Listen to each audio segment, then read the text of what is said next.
Hasta ahí ese pedacito. Vamos a dar comienzo a esta celebración, esta oración de la mañana, en el nombre del Padre, y del Hijo, y del Espíritu Santo. Amén.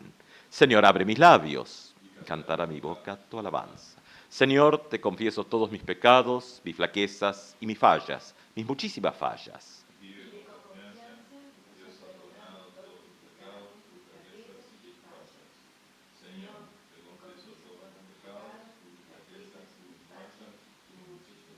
Vive con confianza. Dios ha perdonado todos tus pecados, tus flaquezas y tus fallas. Gloria sea al Padre, y al Hijo, y al Espíritu Santo, como era al principio, es ahora y será siempre, por los siglos de los siglos. Amén. Y escuchamos la lectura del Evangelio para este domingo, San Lucas, capítulo 10, versículos 38 al 42.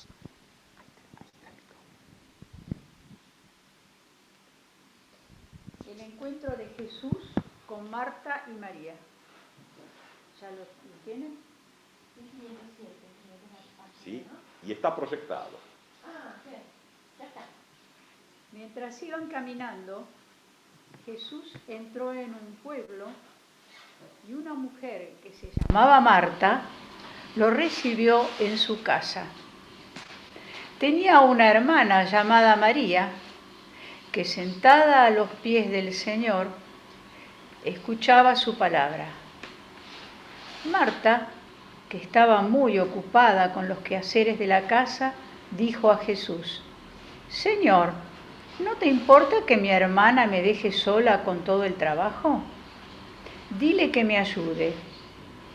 Pero el Señor le respondió: Marta, Marta, te inquietas y te agitas por muchas cosas. Sin embargo, una sola cosa es necesaria. María eligió la mejor parte, que no le será quitada. Amén. Amén.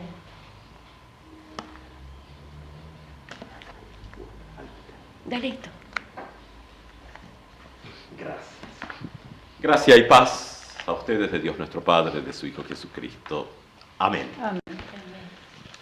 Bueno, el texto de hoy, y tenemos también esta bendición de que estamos leyendo de corrido, no ha habido cortes en el texto, en el leccionario, entonces bueno, esto también nos permite una mirada un poco más global. Un texto de esos conocidos, casi textito de escuela dominical, ¿no? El relato de Marta y María.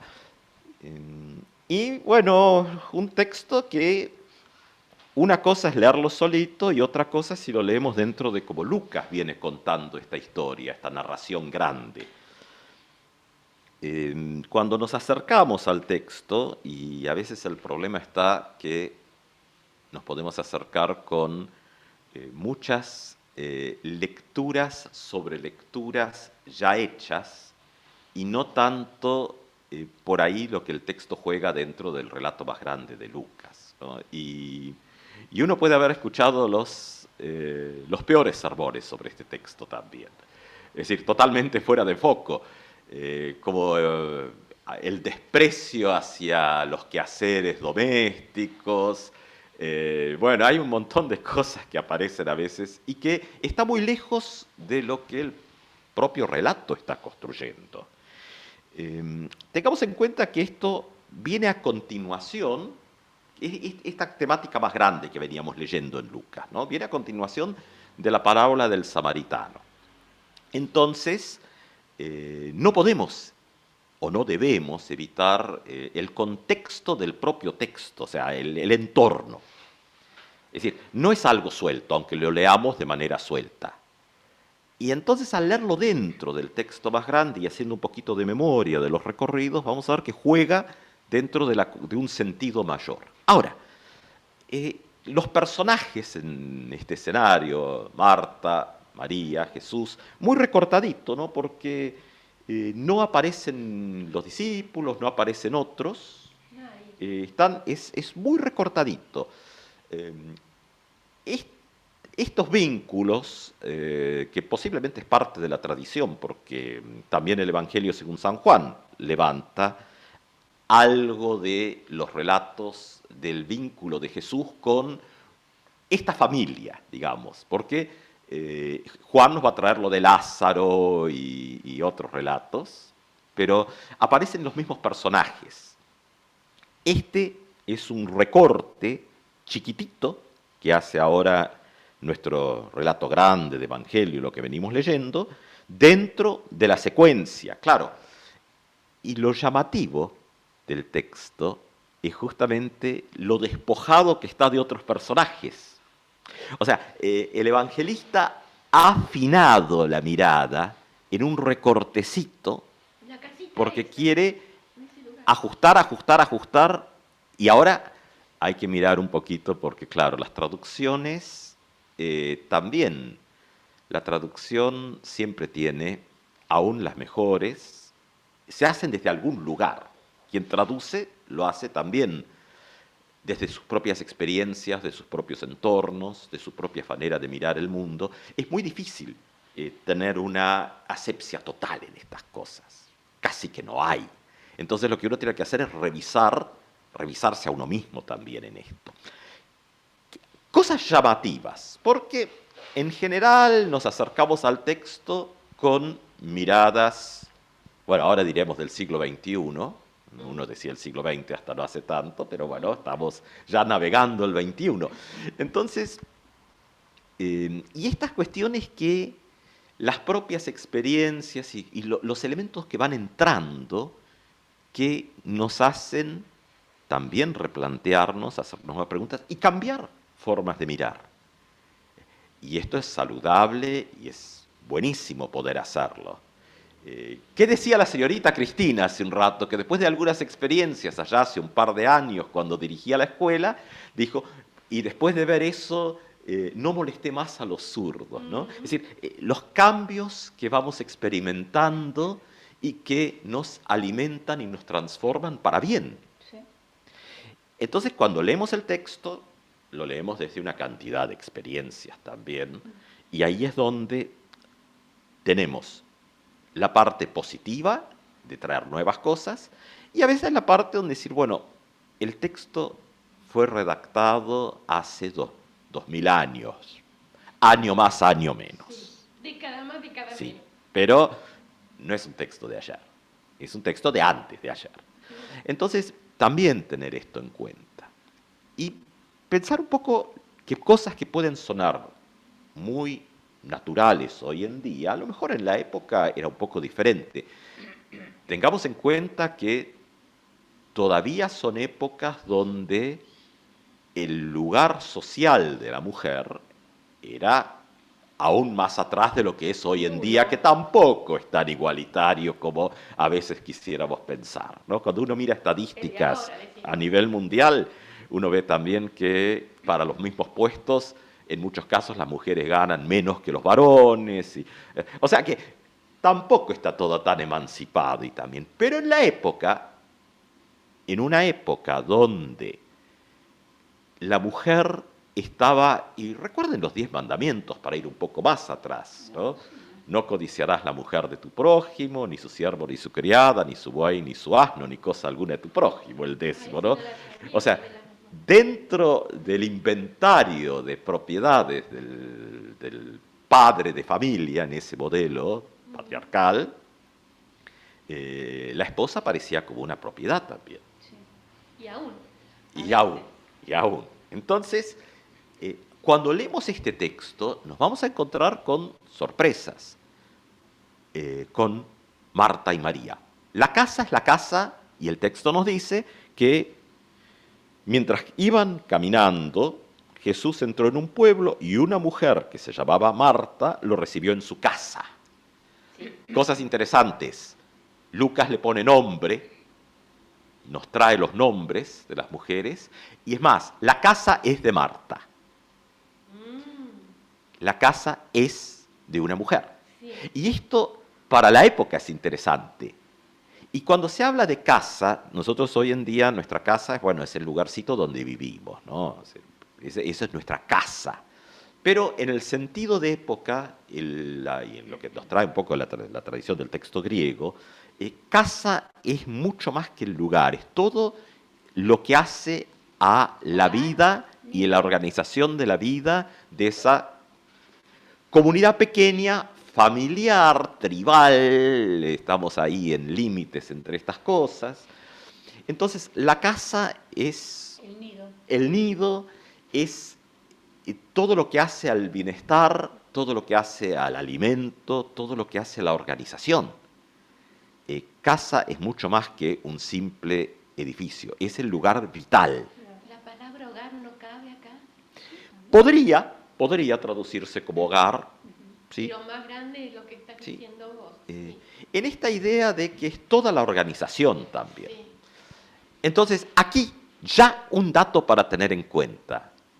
La jefa de familia, la jefa de casa, es una mujer.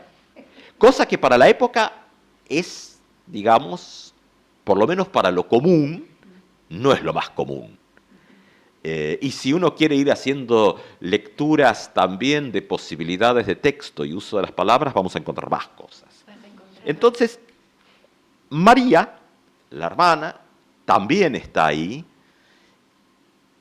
Y bueno, han ocurrido dos cosas interesantes. Marta, dueña de casa, ha asumido también toda la administración y gestión de los bienes. Porque venía junto. Venía todo junto. No hay un señor, entre comillas, de esta casa. Es Marta.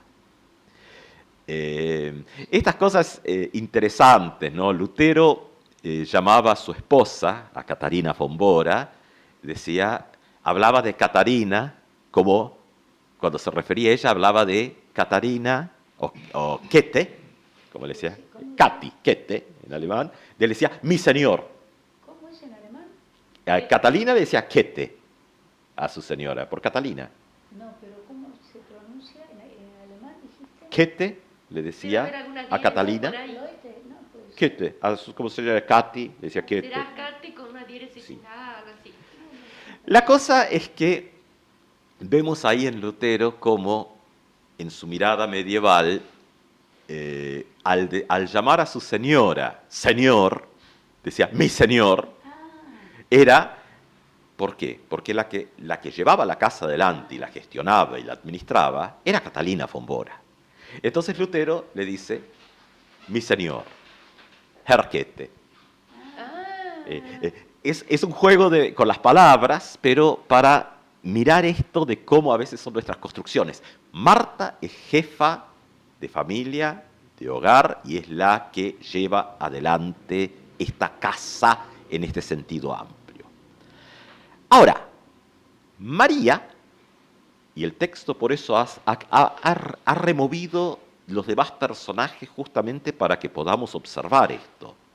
María está a los pies de Jesús, escuchando. Todavía no vamos a entrar en las valoraciones que hace el texto, ¿no? Vamos mirándolos, cómo están posicionados los personajes. Ahora, ese es el lugar del discípulo, estar a los pies del Señor, escuchando, porque la vieja tradición era que el maestro se sentaba para enseñar y los discípulos se sentaban alrededor en el piso a los pies del maestro. Entonces, que haya una mujer ahí es un salto muy grande para la época. Ese es el lugar reservado al discípulo. En la época, al discípulo varón. No hay preguntas sobre esto. Pero ahora tenemos a María sentada en el lugar del discípulo. Cuando en el texto del domingo pasado, el modelo de discipulado de iglesia dejó de ser los encumbrados de época y pasó a ser el samaritano, ahora el lugar del discipulado lo tiene una mujer. Y la organización de la finca y toda la gestión y la administración lo tiene otra mujer. Es decir, es un pequeño texto que rompe con los paradigmas de una época, con los modelos. Es decir, no están los señores aquí, sino las señoras ocupando esos lugares, y Jesús da justamente estos lugares. Cuando a veces se hace una lectura valorativa equivocada del texto, se dice, bueno, Jesús está recriminando a Marta por sus preocupaciones y los dibujitos de escuela dominical, generalmente está Marta revolviendo la olla, preparando la comida, no es lo que dice el texto, ¿eh? Utiliza palabras derivadas de diaconía, que es servicio, pero también es ministerio. O sea, servir es diáconos. Entonces, muchas veces cargamos al texto con nuestra propia impronta y nos imaginamos a una Marta pasando el escobillón y la aspiradora, mientras Jesús... Y no es esto. Marta está gestionando la finca y le lleva mucho trabajo. Junto con gestionar la finca, también hay que atender al invitado, ¿no? O sea, toda esta cosa de época también. Ahora, ¿qué está pasando? Marta y María son dos personajes que han roto con un paradigma, con el paradigma patriarcal. Es decir, han pasado a ser protagonistas de espacios que para la época estaban asignados a varones. Y Jesús no le está recriminando esto a Marta, todo lo contrario. Lo que le está señalando es que su modelo también debe admitir que María está asumiendo también un lugar y un nuevo espacio de modelo. ¿Por qué? Porque a pesar de que ambas, uno hoy en día diría, son mujeres emancipadas, pero aún Marta dentro del modelo patriarcal. Es una señora, pero todavía mantiene ese modelo de estructura. Y Jesús le está planteando que, bueno, Jesús es un poquito más revolucionario y va un poco más allá y abre el juego diciendo, bueno, también el discipulado es importante. Y después cuando dice, bueno, María eligió la mejor parte que no le será quitada, uno ahí puede leer ya como un indicador de la comunidad, de los primeros, las comunidades, hay que decir, de este primer tiempo, de que los roles de las mujeres en las comunidades rompen con alguna línea por ahí, que por ahí tiene San Pablo, que es muy puntual con Corintio, y no es, porque Pablo mismo dice, yo digo, no dice Dios dice. Pero donde la mujer tenía un rol en el discipulado y en la iglesia. Ahora, mirando otra vez el texto, tampoco hay una crítica a Marta en el sentido de que lo que está haciendo no está bien. Porque a veces uno pone el texto con esta oposición, María versus Marta. No, el texto no hace eso. Las palabras de Jesús ponen ambas. Lo que pasa es que vuelve a traer el tema de que ese modelo tiene que por lo menos ser lo suficientemente amplio como para que todos los modelos de emancipación tengan lugar. Claro, es un textito complicado porque pone en jaque todo un modelo de roles de varones. Y entonces, cuando se predica sobre esto, muchas veces reducimos a Marta a la cocina, porque entonces no pone en jaque los roles de los señores varones que después mandan en el campo y en la organización de la finca y todo lo demás. O sea, ¿qué pasa? El predicador o la predicadora reduce a Marta a la cocina para que no pongan tela de juicio eso de los roles y en general establecidos por la sociedad o establecidos por la cultura o por las costumbres. Y María queda muchas veces en la prédica como la que escucha, pero perdemos la dimensión de que escucha en el lugar del discípulo. ¿Qué dijiste? Perdemos la noción. De que ocupa el lugar del discípulo. Pero perdemos ese, sí. eso, ¿no? Sí, cuando convertimos esto en un relatito de entrecasa, perdemos lo que el Evangelio está apuntando. Claro, por última parte. Claro. Cierra, porque en realidad María también tiene una buena situación en donde escucha la palabra. Sí. Está a los pies del Señor. Y escucha la palabra en el lugar de él / la discípulo. Claro. Es decir, es un gran salto el que pega el texto. Y si lo leemos con el samaritano, anterior y con los textos anteriores, ¿no? Fíjense que ya veníamos de antes con el endemoniado extranjero, que termina siendo un apóstol, porque Jesús lo envía a la ciudad de vuelta a anunciar lo que ha pasado.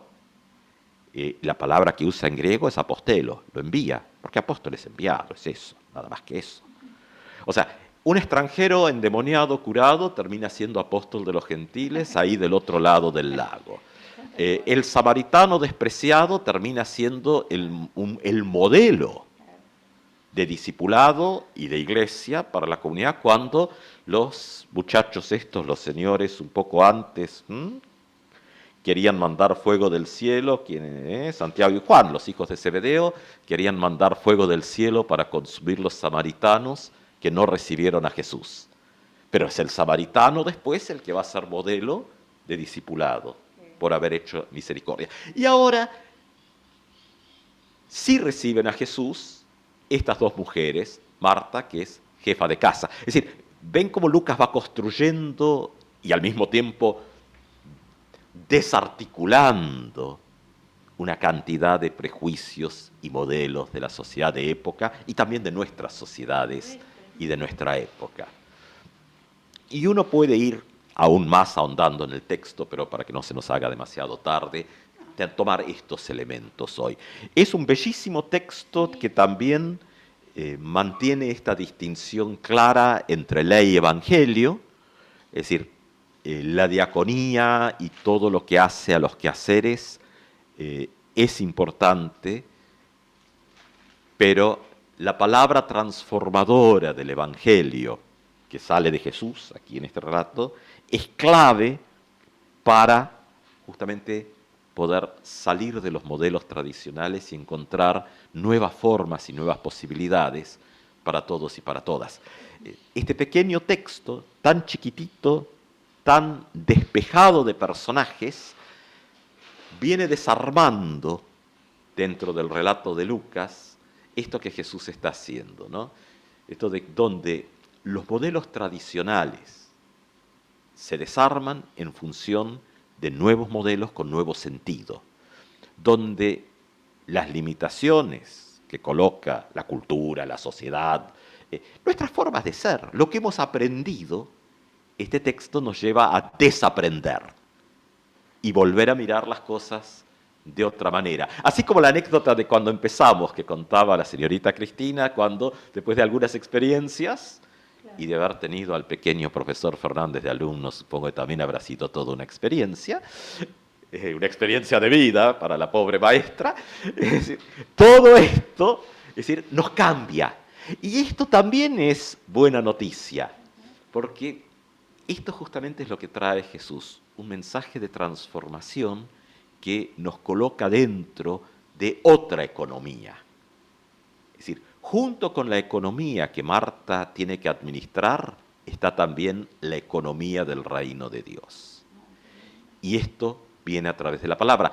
Pensemos que en los ámbitos de los que habla Lutero, ¿no? En cuanto a los ámbitos de lo cotidiano, de la vida de todos los días, que Lutero dice, bueno, hay tres ámbitos, eso así es como en el siglo XVI lo vio, que decía, es el Estado, que era el príncipe, la familia, que en el texto latino dice la economía, en el texto alemán habla de familia, en el texto latino la traducción usa la palabra oikomenía, y que era el Estado, familia, economía y la Iglesia, como tres ámbitos. Y los tres están para asegurar el bienestar de las personas. Es decir, el Estado, el príncipe y la familia, dice los padres y madres, dice Lutero en la explicación del primer mandamiento. Interesante, no tendrás otros dioses delante de mí, el primer mandamiento. Y en el Catecismo Mayor, Lutero dice, esto es que Dios ha puesto el Estado, vamos a decirlo así, y la familia, para garantizar de que todos y todas reciban el alimento a su tiempo. Es decir, que las instituciones, que en el modelo luterano se las mira como positivas, siempre y cuando estén en función del bien común. Claro. También pueden ir en el camino equivocado, ¿no? Es decir, no hace que el concepto en sí sea malo, sino la aplicación. Marta es emancipada y está bien. Lo que aquí se está diciendo en este texto de hoy, Jesús, es que también está bien que le ceda el lugar que María pueda ser discípulo, discípula en esto. Y porque aunque está emancipada en cuanto a la economía, a la gestión de la finca, no ve a su hermana como aquella que puede estar siendo discípulo. Todavía no ve eso. Entonces, no es una crítica en contra de Marta, sino lo que Jesús le está diciendo es que sea un poco más flexible y abra un poco más lo que está haciendo. Es decir, porque esto nos pasa muchas veces. Es decir, cuando el beneficio de derechos o todo es para uno, es lindo. Después reconocerlo para otros y para otras, bueno, a lo mejor no tanto, ¿no? Y es un poco a lo que está apuntando este relato y nuestro evangelio, buena noticia para hoy, para las comunidades, para las personas, para nosotros, nosotras, que estamos en lo cotidiano. También es esto de un sacudón a nuestros modelos para volver a encontrarnos, volver a pensarnos y cómo vemos al otro y a la otra. En el relato largos que hemos venido, esto también el envío de los discípulos, los 72 antes, donde también ahí hay una referencia interesante a las ciudades, ¿no? Quién recibe, quién no recibe, una corrección teológica con respecto a estas cuestiones en la costumbre de los desiertos, es decir, donde la hospitalidad es central y la falta de hospitalidad es condenada, que finalmente en el desierto y en las tradiciones eso es fundamental, pero por lo visto no siempre se practica, ¿no? Como en todos lados, están las leyes, pero bueno, después uno dice, sí, el semáforo está en rojo, pero bueno, uno dice, se llega a un punto donde ya no se cree ni en los semáforos, ¿no? Y la gente pasa igual. Bueno, en el desierto se ve que esto también pasa, y las ciudades, que de pronto ser hospedadoras y cuidar del extranjero es sagrado, no siempre ocurre. Sí, los samaritanos no lo han hecho en el texto un poco anterior, pero después es un samaritano el que se convierte en modelo de comunidad y de discipulado. Hay ciudades donde no fueron recibidos. Bueno, caso emblemático en el texto bíblico, la ciudad de Sodoma, ¿no? Mal leído que tiene que ver con el sexo, porque eso tiene que ver con problemas de la cabeza de quien lo lee de esa manera, ¿no? Eso es para análisis. Es decir, ¿por qué se quedaron mirando el tema de la sexualidad y no el tema de la violación, que es lo que está en el texto? O sea, porque finalmente el problema de Sodoma es que se viola a las visitas, no de la orientación sexual de la gente. Claro, esto es parte de todo un relato grande, que también está puesto aquí, justito antes, en el versículo, sí, en el 12, 13, por ahí, del texto que venimos desarrollando. Ahora, un poquito antes, 10, 12, 13, porque ahí es después de las condiciones de seguir a Jesús. ¿Eso de los 70? Sí.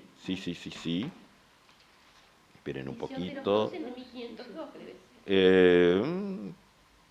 Les aseguro que aquel día Sodoma será tratada menos rigurosamente que esa ciudad, que no los reciba. ¿Dónde está? En el 10, esperen que no tengo la lupa a mano, así que no, pero no la vamos a buscar tampoco. Les aseguro que aquel día, versículo 12, 10, 12. ¿Sí? O sea, hay todo un gran modelo que en este capítulo, ya desde el anterior también, Jesús va desarmando los juicios equivocados, claro, también los nuestros. Entonces, hoy Marta y María, pero Marta, la dueña de casa, ha cumplido con el deber sagrado de la hospitalidad. Una mujer emancipada, que probablemente mal mirada en la época por ocupar roles que para la época no le correspondían. Señalada. Y Jesús lo que le está diciendo es, bueno, también hay que aceptar que las demás personas también puedan encontrar nuevos espacios y nuevos roles. Que nuestro Señor nos guíe, acompañe, nos bendiga y renueve, de modo que también en nuestras vidas podamos ser en este caminar desde el Evangelio, renovadas y renovados para especialmente hacer lugar en nuestros pensamientos, en nuestras formas de ver el mundo, a los y las demás. Que así sea. Amén.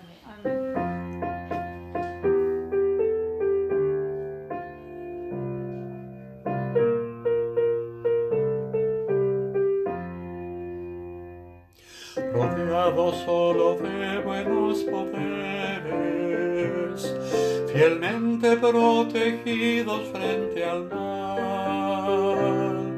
Así vivamos todos nuestros días, con fe y con alegría hasta el final. Poderes buenos siempre nos abrazan y la confianza nos animará, pues Dios siempre guiará nuestro destino y en cada nueva aurora Él estará. Y si el pasado quiere atormentarnos o la jornada nos quiere oprimir,